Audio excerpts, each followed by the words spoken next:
thank you so much for your patience again. But we're ready to make the announcement, and the Minister for Health, Honorable Moses Jabasis, will begin. Good morning, or good afternoon, ladies and gentlemen of the press. I'm very happy this morning to announce that the Cabinet of Ministers has agreed to appoint Mr. Ben Emmanuel to be the chairperson of the Millennium Heights Medical Complex Board.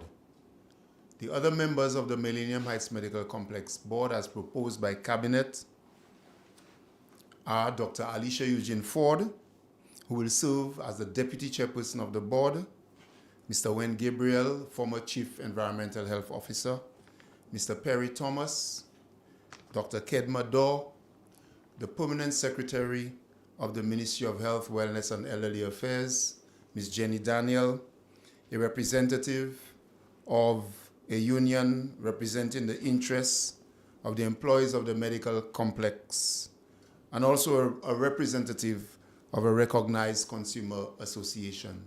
Both organizations have been written to, and by today or this week, we should have confirmation of their representative.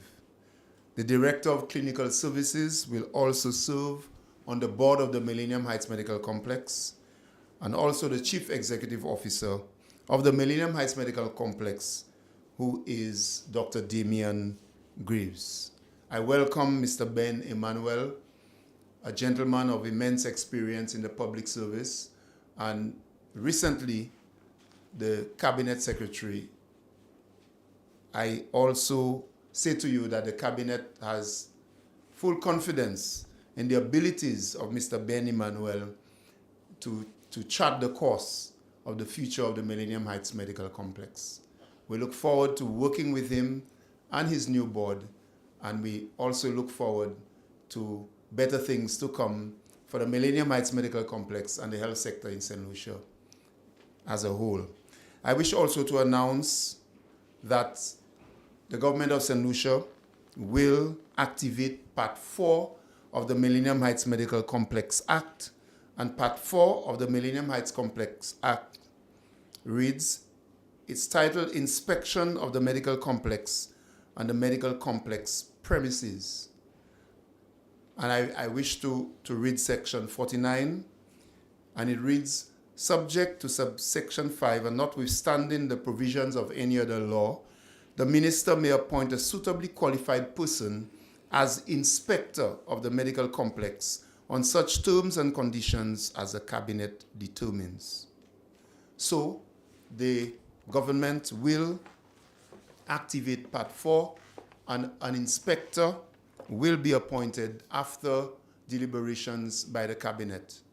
This person, after deliberations by the cabinet, this person's name will be made public, and it will be published in the Gazette as is required by the law. I wish to thank you, and at this time, I wish to invite the Deputy Prime Minister to also make an announcement. Thank you. Thank you very much, Minister of Health, and of course, let me join the Minister in welcoming the appointment of Mr. Ben Emmanuel as the chairman of the Millennium Heights Medical Complex Board. I think after Prime Minister, it's the second most difficult job in St. Lucia. So when he thought he was having a quiet retirement, we did have to call him out to continue public service. And it's not an easy task that we've been given. St. Lucians certainly have been clamoring over the years for improved healthcare services. And central to that is, in fact, the Millennium Heights Medical Complex. And we're all confident that he will bring his tremendous experience in management, in public sector administration, and address some of the issues that we do have there. Some of you know that the original design of the the OKEU hospital included having 5 fingers, and of course what we call the palm and 5 fingers. A decision was taken a few years ago to remove one of the fingers to control costs. and to ensure that the overall project cost was within certain limits. So we've always had as an intention as a country that sometime in the future we would add the missing finger, as it can be said. Of course, at the end of the construction and the commissioning, you would have recognized that the new hospital actually had less beds than the old Victoria Hospital. And that has put tremendous strain on the hospital and the management of the hospital services. And this government has taken a decision that we need to complete the hospital as originally designed, and therefore the fifth finger has to be built. We also took a decision as a government that we would use the funds of the Citizenship by Investment Program to assist us in achieving that objective. As a first step, we reached out to some of our stakeholders within the CIP network and indicated that we had intended to, construct the fifth finger, and together with the government plans to see who would be able to assist us, as we set about fulfilling that objective. One of our stakeholders, a developer under the CIP program, the Galaxy Real Estate, has indicated that they will partner the government as a corporate social responsibility action to assist us in achieving that objective. And they've made available to the government $400,000 US as a first contribution to allow the board of the Millennium Heights Medical Complex to be able to commence the process. As you can imagine, we would have had designs for all the fingers, so there should be some preliminary designs there, but it would have to be reviewed, it would have to be updated in terms of the costings, because since then, the price of construction materials and other services would have changed, and as Mr. Emmanuel takes over, they will commence the process for the construction of the fifth finger. It is not going to start construction immediately.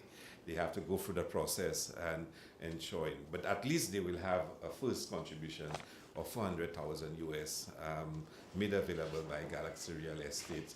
And once they've completed the costings and everything else, there will be a final determination of the contribution that will be made by Galaxy and other stakeholders, and of course, the government of St. Lucia under the Citizenship by Investment Program. So I'm really pleased today as a minister responsible for the Citizenship by Investment Program, to hand over to the new chairman of the board $400,000 US so they can commence the process. And we hope they will accelerate the process, and at short notice we will actually commence construction and offer to St. Lucians even greater and improved services at the OKEO. So, Mr. Chairman, I still prefer calling you CAPSEC, but yeah, not really.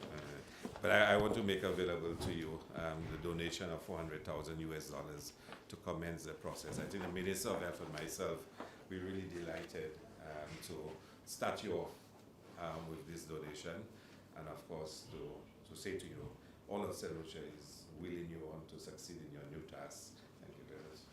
Yeah. Thank you.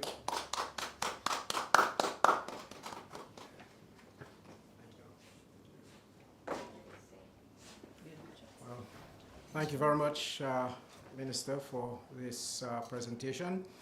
Let me also express my gratitude to the Minister of Health and the Cabinet of Ministers and the Prime Minister for their gracious consideration of the appointment as chairperson of the Millennium Heights Medical Complex Board. Of course, as was indicated, there is no doubt in my mind that the challenges of the Millennium Heights Medical Complex and the OKEU in particular remain something of major priority to the government and to all St. Lucians. So in accepting the responsibility as chairman, I look forward to working with the board. I look forward also to working with the minister, as well as the cabinet of ministers with whom the board by statute also has a relationship, and we commit to do all within our power to ensure that the institutions under the control and operation of the board fulfill and meet their objectives. Of course, today is a wonderful day for me from the standpoint that upon the announcement of the appointment, I am receiving graciously and happily a check for $400,000 towards the construction of the fifth wing of the OKEU hospital. I guess in a sense it's mixed feelings. Your first task being to receive monies, I think that's good, but you also understand that there will be an expectation of delivery, and given the urgency of that particular undertaking and the importance of the construction of that fifth wing to ensure that OKEU can deliver the services required by St. Lucians and, of course, users of the institution, will put additional urgent responsibility on the board. So on behalf of the board, I accept graciously, Minister, the contribution as well as the task and challenge of doing what is within our powers to ensure that the Millennium Heights Medical Complex can continue to contribute to high quality of health care that's affordable and that meets the expectation of our citizens in St. Lucia. So with this, I thank you very much, and I look forward to ensuring that we can keep the public informed, involved in this initiative, but more importantly, in the operation and management of the Millennium Heights Medical Complex, which I know is of primary importance and of primary interest to the public. Thank you very much. Thanks very much. Any questions?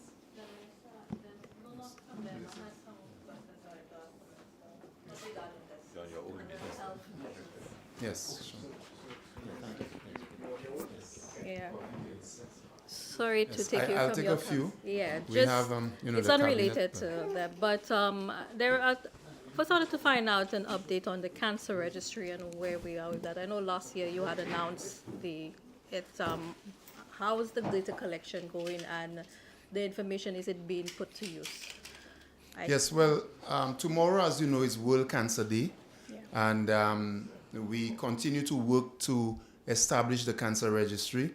We started work from the CMO's, the Chief Medical Officer's office, and hopefully this year we will get the budget to actually employ the officers who will form the backbone, so to speak, of the cancer registry. The data collection is very important, and while we do have units that do data collection, it is best practice to have a cancer registry. We are very concerned. We are very concerned about the situation with cancer. We are just as concerned as the other jurisdictions in the Caribbean. And if you read the literature in the world, cancer is certainly a very important concern for us in St. Lucia. And we continue to hope that the messages, the education, the awareness, the opportunities for treatment, that we continue to expand those opportunities, and especially early diagnosis, which is where we really want to expand services. This is an area for the expansion of services. We've started with cervical cancer diagnosis, the expansion of that. We've also expanded prostate cancer diagnosis, and very soon we will announce expanded services in breast cancer diagnosis, and so on. So it is a very serious problem, and we are hoping that the cancer registry, the establishment of the registry will assist greatly. So it hasn't been fully established as yet? No, we are still preparing for the establishment of it. The research has been done, all of the preparation is done, but this year hopefully we are going to get the full financing for it. Okay. Recently there was a cruise ship that was denied entry because I guess yellow fever, the vaccination. I think some people had not been immunized. Would you be able to just give us an update on that? What happened there? Well, these procedures take place from time to time, because we have certain health protocols that must be followed, not only in that particular case, but in every case. The port health and port surveillance continue to be very important. That was strengthened after our COVID-19 experience. And while we do not speak about specific situations, this is something which kicks in whenever we suspect there's a problem, and when we suspect there's a problem, and when we know that the full protocols are not followed in various cases. So there is no one specific methodology for which targets a particular airplane or a particular ship. There are certain protocols, not only in St. Lucia, but in the rest of the Caribbean, that must be followed. Also, we have an issue. Some patients, that would be dialysis patients, some of them who are being dialyzed at private units. There are complaints. I imagine that it has reached the ministry that they're not able to get, there's a specific medication, I think some others as well, erythropoietin. I don't know if I'm saying the word well, right, but critical medication for people who are being dialyzed and those who are suffering of late stage kidney disease. What is happening is that the pharmacists at the public health facilities are not dispensing that drug because because of the prescription being on as I say, it's a private prescription, so they're not giving it to them. What is your ministry's response to that? I know the SLMDA has written to the ministry before about this, but the issue is still there. So what's happening? Well, I know there are some challenges with that. I know a number of individuals have approached the ministry, and what I know is that the ministry is working with the private sector to ensure that individuals get medication. We are also trying to ensure that both systems, whether it is private or public, that we cause there to be a marriage of the service delivery, and that is why in our new services we have service level agreements with the private sector, and that is the way we are going. We have done it with the cervical cancer screening, we've done it with the prostate cancer diagnosis, and we've done it in other areas. So that is the way the ministry is going to have service level agreements, contractual arrangements with the private sector. So I'm hoping that this method will solve these problems. So we have started, and we are hoping that our discussions will take us to a point where we will have service level agreements with the private sector to deal with some of these issues. Okay. Yeah, thanks very much. Thank you so much. Okay. Cabinet considered a memorandum dated 13th January 2025, submitted by the Department of Education, Innovation, Science, Technology and Vocational Training, and has approved the award of the St. Lucia Island Scholarship 2024 to Miss Maxime Avril and Miss Viana Flavius. In other news, Cabinet has approved the creation of the Sovereign Wealth Fund of St. Lucia, and this is a forward-thinking public investments fund designed not only to secure sustainable economic development, but also to bolster our climate resilience. And here are some characteristics of the fund. The Sovereign Wealth Fund's objectives shall be to support investments in climate adaptation and mitigation, in addition to sustainable economic development. The Sovereign Wealth Fund will be a public fund managed by a board which shall be a corporate body. The board shall devise investment guidelines that bind the performance of the investment manager, and that these guidelines should prioritize the following principles. A, that a high return target be the primary motivator to the prior attainment of set thresholds. B, that thresholds to trigger non-investment withdrawals be defined, with these triggers being tied to portfolio size relative to GDP. C, that the fund be invested according to the environmental, social, and governance ESG principles. D. The derivatives and similar instruments be used only for hedging purposes. And 4. That the resources of the fund shall consist of such funds as may be allocated by the minister to the fund on its commencement. As the government establishes this vehicle for national development, it is crucial to recognize the transformative power of savings. This fund sets an example for St. Lucians to save and invest in the future. And I would be happy to provide more information on the Sovereign Wealth Fund. What you can do if you have any questions, just send me an email. Yes. Can I go ahead? Of course, let me share with you the experience yesterday in Castries office in terms of the battle relay. I wish to state that it was very successful. Castries office is a very large constituency, and of course, we wanted to spend more time in the community and of course cover some other places that we've not, but next time we will. But the experience was electrifying. Persons still love to carry the baton. Of course, it means a lot to some people, especially senior persons who can now relate to independence in a way that they've not had in the past. We have had quite a number of views on social media. A number of persons have been watching it. In particular, like the experience that my grandson participated in Forest here to hand over the baton to the principal of the Methodist school. I think that was a highlight for me and a great experience that will forever remain in my heart as it relates to independence in St. Lucia. So I would like to commend the staff of the council in Castries office, as well as Honorable Richard Frederick Ministry and the PS, and all those persons who made it possible, and to have that experience in Castries office in the way that we did.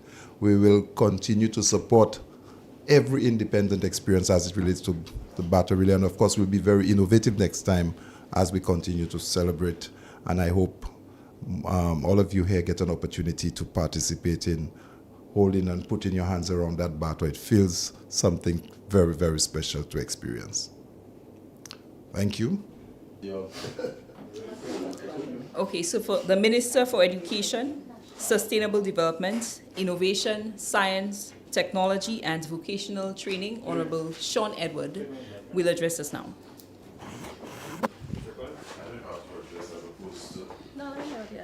You have questions for me? Always. A lot of things. I don't have a statement, seriously. But I know there are a few things that have happened that you probably have an interest in. We recently held our Awards of Excellence ceremony at the Cultural Center, and of course there was a very disturbing occurrence in Choiseul involving a school child. So You could start with pick your topic. Will the school be providing any psychosocial support to the students, child, whatever? Okay, anything? let me start off by saying that I was alerted to an incident in Choiseul on the weekend where a family was allegedly assaulted by an individual and several members were injured. And amongst the injured, we had a 5-year-old student from the Delse Combined School who got injured during that particular altercation. And it is something that is very concerning to me as the Minister for Education. It's also concerning to the Prime Minister when I spoke with him on the weekend about the incident. The student is 5-year-old Bradley Labadie, who was, as I indicated, a student of the Delse Combined School.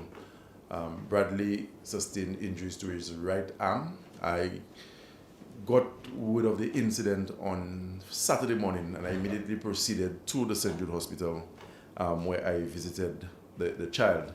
I must say he was in very good spirits when I saw him. His mother was there with him at his bedside. I made conversation with him. I gave him a toy, and as I said, he was doing fairly well given the circumstances. Let me say that this is something that the Ministry of Education emphatically denounces, and we condemn any act of violence in this country, particularly when it is perpetrated against children of that age. And I hope that law enforcement personnel will deal with the culprit and bring him to justice at the soonest. What happened in Choiseul, and particularly to the child, is totally outrageous. It is evil, it is disgraceful, and the Ministry of Education will not stand and remain silent on such an issue. So we have, through the Office of the Chief Education Officer, Dr. Pauline Antoine Prosper, who is also the Parliamentary Secretary in the Ministry of Education, who is from the Choiseul community, along with District Education Officer K. Clark Nicholas, as well as the principal of the Delta Combine. They have all been reaching out to the family to provide as much support as possible.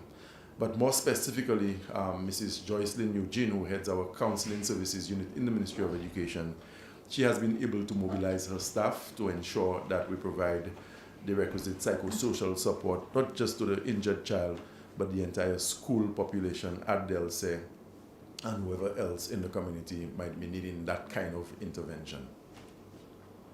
Do you know the extent of his injuries? If you could share. Well, from what I was told, I don't want to make any pronouncements that are of a clinical nature, but I was told that his right arm is where he sustained injuries. The extent of the injury, I don't want to pronounce on that. I think it would be better for healthcare professionals to do so.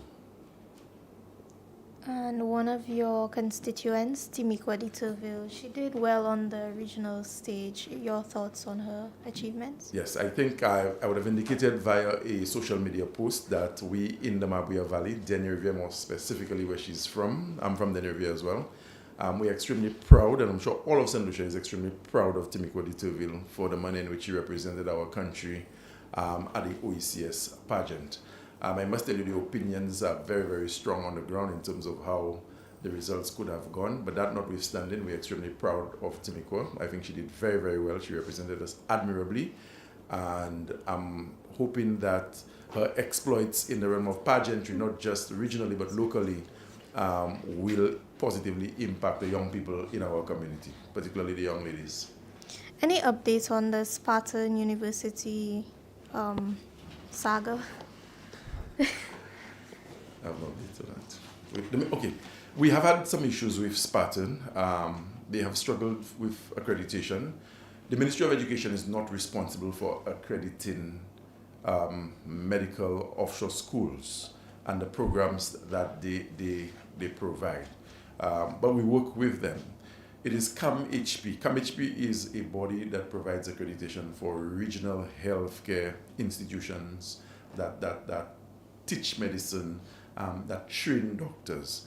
But there's some regulations and there's some expectations that we have of them on the domestic front. And since COVID, a lot of the offshore medical schools that relied so heavily on the influx of students from overseas for their own survival, since COVID, they've been struggling. And in a few instances, they've not been able to meet their obligations to the students. But we understand that for a lot of them, they would have been very viable business partners, so to speak, providing a service, contributing to the economic development of certain parts of the country and St. Lucia as a whole.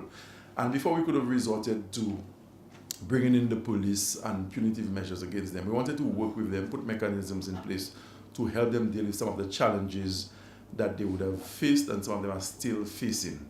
But that does not mean in any way trying to condone some of the things that some of the students have had to go through in recent times. So I'm very confident, I'm very optimistic that sooner we will be in a situation where some of the students who have been aggrieved will be receiving some form of compensation for what they've had to suffer at the hands of some of the offshore medical schools.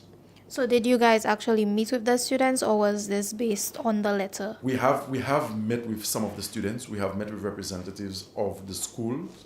And even in the absence of the formal meetings that we have had, the conversation is ongoing. And I can tell you the acting deputy permanent secretary in the Ministry of Education, Ms. Alfia Emmanuel, is leading the charge for the Ministry of Education in that regard.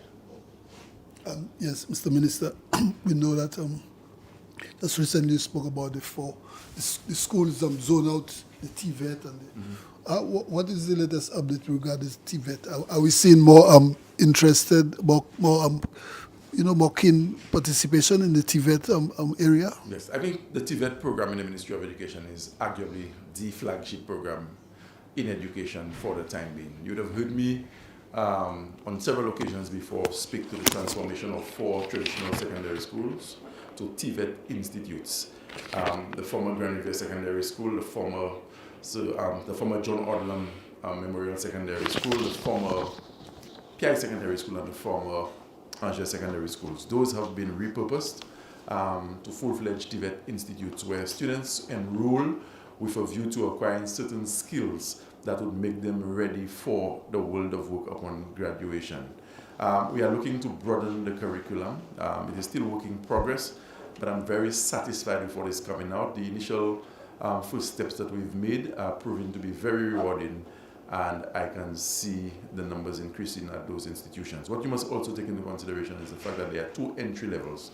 A child can, after sitting the CPEA, formerly Common Entrance Exam, the Caribbean Primary Exit Assessment, can venture into one of the TVET schools in Form 1.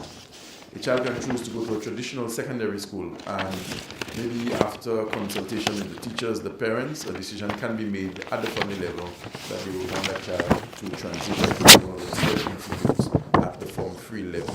So it is work in progress. I must thank the Honorable Prime Minister and the Ministry of Finance for having made the resources available for those institutions to thrive.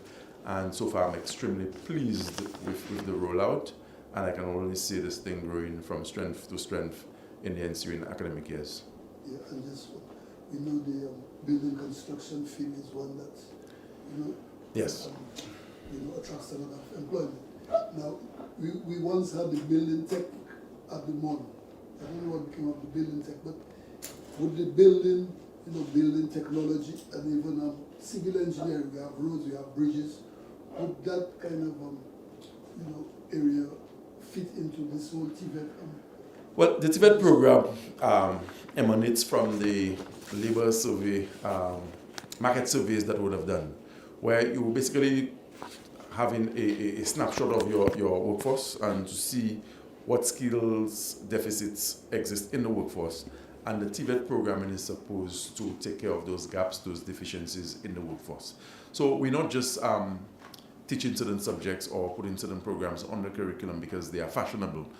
But more importantly, the programs that we roll out at those institutions and in education generally are programs that are geared towards addressing some of the shortages we have in country.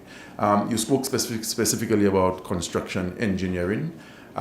Yes, there's a construction component, but it's at a very basic level. And don't forget that with our TVET schools, the students are CVQ certified. It's a Caribbean Vocational qualification, which speaks to a certain degree of competency in any given field or subject area.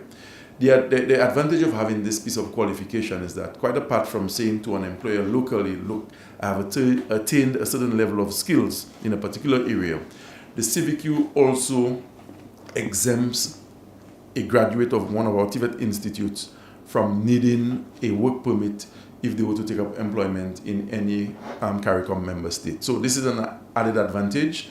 But as I said, we only now starting in our first year with the TVET program. We are looking to broaden our horizon in terms of the subjects we offer. We want to venture into maritime, boat building, and things that have relevance, CMOS production.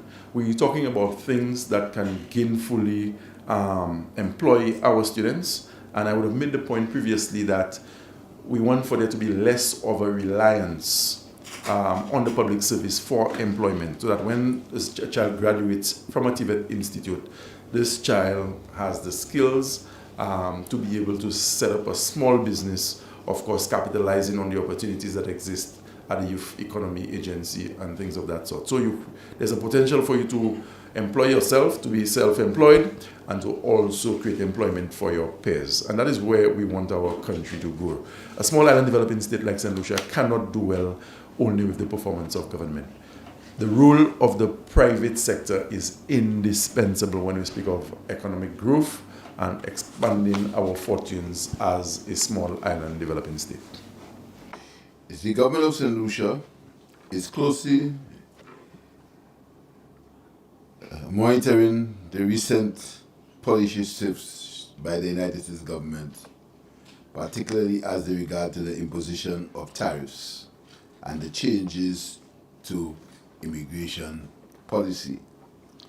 In this regard, considering the fact that these changes may have an effect, a social and economic effect on St. Lucia, the Cabinet of Ministers has formed a task force to deal with the ramifications and the possible implications of a change in both of these policies, namely the imposition of tariffs by the US and the threat of the deportation of non-nationals of the US. The task force, as far as tariffs are concerned, is led by the Honorable Emma Hippolyte, is from the Ministry of Commerce, and the task force on immigration, or better yet, possible deportation, is led by the Honorable Jeremiah Norbert. And this shows basically how what happens out of St. Lucia, away from St. Lucia, has an impact on St. Lucia. We are a very small economy, a small society, and the imposition of tariffs, what we are very concerned about is the impact they have on inflation, on the cost of goods and services in St. Lucia, particularly food. But as you know, we import many of our food and other goods from the US. So this is why we are creating that special task force to look at the implications. And I hope that all the people involved in the importation of goods or work with that task force to see what we can do to mitigate against the effects of the tariffs as they are proposed to be done by the US starting from tomorrow. As regards the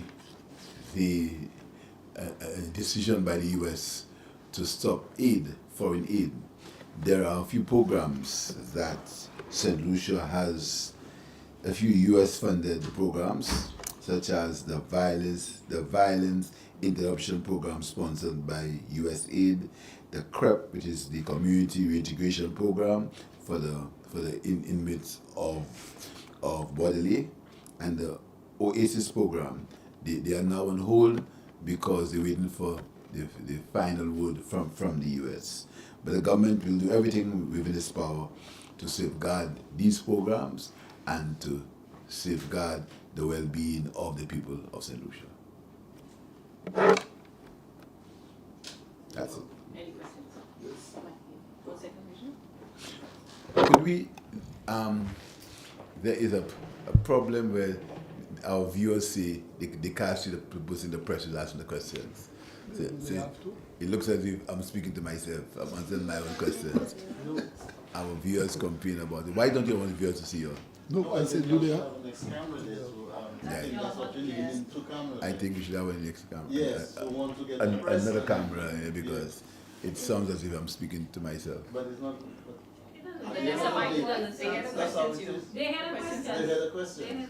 I'm not one. Don't shoot the messenger. Okay, well, maybe next question. Yeah. Yes, Mr. Prime Minister, regards food export, food production, we know it has been a big issue, not just for St. Lucia, but for the regional, for CARICOM as well. And last year we heard the president of Guyana making some proposals in terms of food production.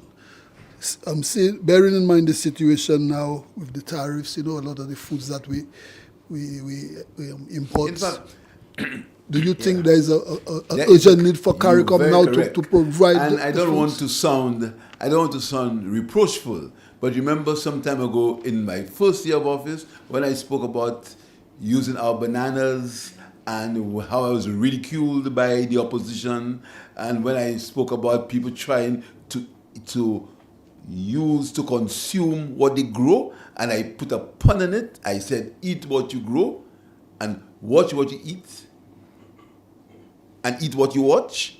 How that was ridiculed. It was because of the lack of foresight in the opposition, for their desire to play politics with everything. When I spoke about cassavas, when I spoke about the cassava industry, again I was ridiculed. It has all come to the forefront of the necessity for food security. And what better food security than you can have than beginning to grow, to eat what we grow in St. Lucia. So again, we are emphasizing that situation means that now we must look inward to see if we can try to grow as much as possible, and that is why the government, through the UBEC program, has given water tanks to farmers, has given inputs to farmers so they can grow more crops. Because more than ever, we need now to get serious about our food security. And next week, I think they may be here already. We've got 2 greenhouses from the government of Guyana, greenhouses which we will establish as at Union.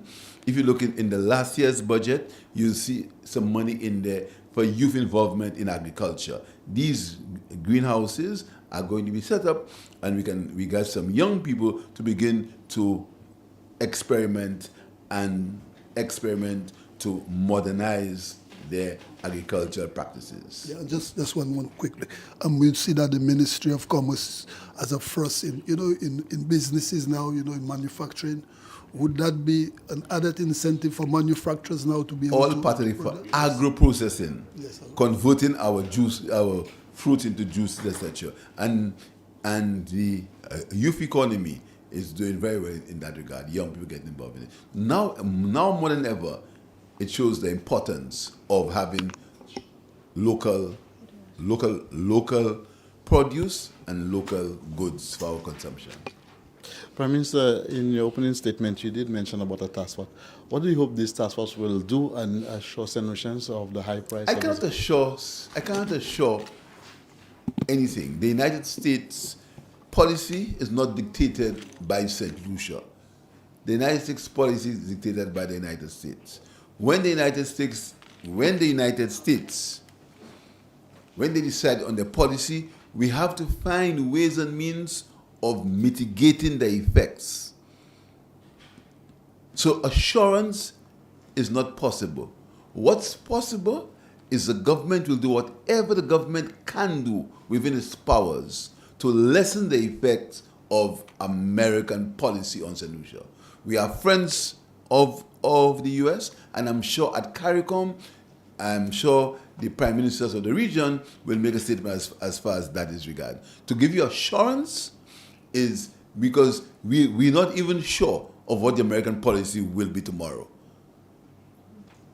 But what are you prepared to do now in terms of, first off, the deportees, we know that, have you gotten any word from, I guess, the State Department and how many? Because I know there was a thing going around, everyone was worried. Yes, there's a lot of people are also looking at, employment for these people, even where do they live? Because sometimes, not necessarily they can go have a home. Yes, so.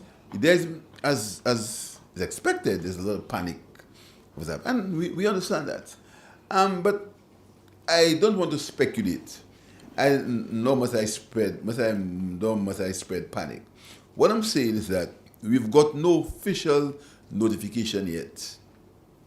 What we know is there are a few people, I think 8, who are ready for deportation to St. Lucia long before what's happening now. These people are going to be coming back. As to the rest, we've got no official advice yet from the US government in terms of there is a list, that list is being verified and being looked at. But in terms of they're saying to us that we have X amount of people coming, we've got definite nature. And I want to implore the press, listen to advice on the Ministry of External Affairs. Lots of rumors about get your advice and from the Ministry of External Affairs. Are these 8 just there illegally, or is it also that they committed crimes? Well, I think they were there for deportation for a number of reasons. Long before what was happening. No, I'm asking you, had they well, I think it's a committed mixture. crimes? Once they're for coming back, most likely they'll be convicted in the U.S. Most likely. Okay. Most Right. likely, yes. And right, there was this stick out at the Hirono International Airport on Saturday. It affected a lot of the flights there. We wanted to get a statement from you, comment from you on that. Well, as far as I know that operations are back to normal. I understand 400 passengers who were affected, but the information that has come to me is that things are back to normal at the Hirono International Airport. IATA's vice president is actually gave some advice to the civil I'm not authorities. sure if that was. Is that I'm not sure if that legit? was from IATA. I'm not sure. Okay. I'm not sure. Because I would have found that very strange. And Dr. got me wrong. I would have found that very strange that a minuscule airport, in terms of the whole situation, would have been instantly in an hour the IATA vice president was in a mess. Yeah. I found that very I wanted strange. confirmation if you all had received any Yeah. such. No, I've got nothing official now. From What I them. saw is on, and I want to warn you about AI. Yeah, and that is the problem. But I'm not sure. I'm not saying this, but the Prime Minister got no official notification from IATA of any of this. That's as far as I'm concerned. But outside of that, is it something legitimate in terms of the concern that having this sole, I guess, ground handler operating, and we see the situation it causes, it is something that we should have alternative measures or something in place? It's I don't think that the government has created that situation. I think SASPA tenders for these services and somebody won. As to if SASPA will return at some point, I think we have to look at the terms of employment, the terms of the contract. But I think that these services are tendered and somebody wins them. Has it been shared with you the reasons for possible, No, I understand it's been for a wage dispute, which the ought to have been settled, but I'm not sure where the workers where it was settled. I'm not sure. But we're very happy to know that things are back to normal at the airport because we have a very robust tourism industry. The planes actually come in very full. The planes are landing very, very full. In fact, it's probably one of the best times in St. Lucia's history for arrivals on the airport. St. Lucia's never done that well in its history as far as tourism arrivals are concerned, and you can go see for yourself at the airport. The planes are very full. In fact, there was almost panic in the hotels this weekend because there was no room. The hotels are panicking because they weren't sure whether they would have place for any visitors who got stranded in St. Lucia. The tourism industry is doing very well. The planes are coming almost at full capacity, and the hotels are experiencing some very high occupancy. In fact, there were some people who came here on a mission, and they had to live at another hotel or another guest house, because they could not find a room in the hotel in St. Lucia. We're very pleased with it. Our tourism is doing very, very well. I think the week before, at the launch of the year of engagement at the Millennium Heights Medical Complex year of engagement, it was said that last week, I think the cabinet would have discussed revealed the new board for OKEU. Yes, the cabinet will do that in a while. We'll do it. Okay. And also, would you be able to provide an update on the Linquist investigation? No, I that was can't commissioned at 2 years ago. can't at this point. Nothing as yet? I can't at this point. There's not been anything new for me to report. Has it been completed? I can't at this point. I don't know. You had said also that he would have helped investigate other, allegations. When he does, anything I will else? surely tell you. So nothing right now. I have nothing new on that at this moment. No. It's been 2 years. I have nothing new. I have nothing new on that at the Keep moment. asking the Nothing same new on question, that. Next question, please. It's part of journalism. Next question. Prime Minister, how is progress coming for our budget? And I know you are concerned with what's happening with the US. And Sure, and that's very important, because what's happening in the US may have some implications on us. But we had a very good year in terms of the fiscal performance of the government. I'm very proud. You know, we are at our lowest unemployment in decades. In fact, I think from since figures have been calculated, we've never our unemployment has never been so low. But we have, I think we've been running some surpluses. Our revenue performed very, very well, and then you will be very happy when you see the results of our fiscal situation. And you can see for yourself. You can see what's happening in the country. There are some downside risks, but generally the economy is performing very well. We are expecting growth, and we are in a situation where our revenue performed satisfactory. We are meeting our debt obligations. We have completed negotiations with the TUF, and we're going to make an announcement very soon as to when civil servants should expect their back pay and their salary increase. I can assure you they're going to get it before independence. Civil servants will be having their back pay and their pay increase before independence. And generally, we are comfortable with our situation, but there are downside risks which we have to deal with, but generally we're very comfortable with the situation. On that note, with the civil servants, we are hearing about the police have some concerns. Yeah, negotiations with the police and GNT are continuing. And the fire service and the prison? The fire service have completed the negotiations. Negotiations with the NWU and police. These are ongoing also. Are you satisfied with the way it's going? Because the GNT deals with negotiations. But they say they're going to report to you. When the GNT reports to me, then I will tell you. They have not. What I know is they've settled with the public servants for 6 years at 30% increase, and the back pay to be paid before independence. That's what I know for a fact. I know we're always talking about crime and finance. We have seen a lull in the shooting, but one of the biggest concerns now is domestic violence. Recently, they had some chopping in Choiseul, and it has been around. Are there something we see that I know concerned about? And what's up? Very concerned about domestic violence. Very concerned, but it comes back to our need for conflict resolution, for our needs to temper the anger that is being generated in this country. Our need for us to temper the anger, for bring down the rhetoric, time for us to speak the truth. Time for us to understand that there are things that we have little control over. Generally, that anger, that call for anger, and that call to get vexed, and that call to get annoyed, that call to be angry, manifests itself in many different ways. That's why we should always try, in the words we say, particularly as leaders, for us to understand that when we say things, our words have implications, sometimes unforeseen implications. A call for general call for anger, a call for general call for annoyance in the country has some effect on what's happening at our homes.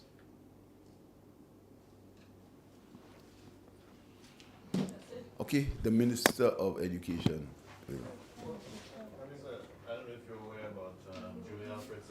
Oh yes.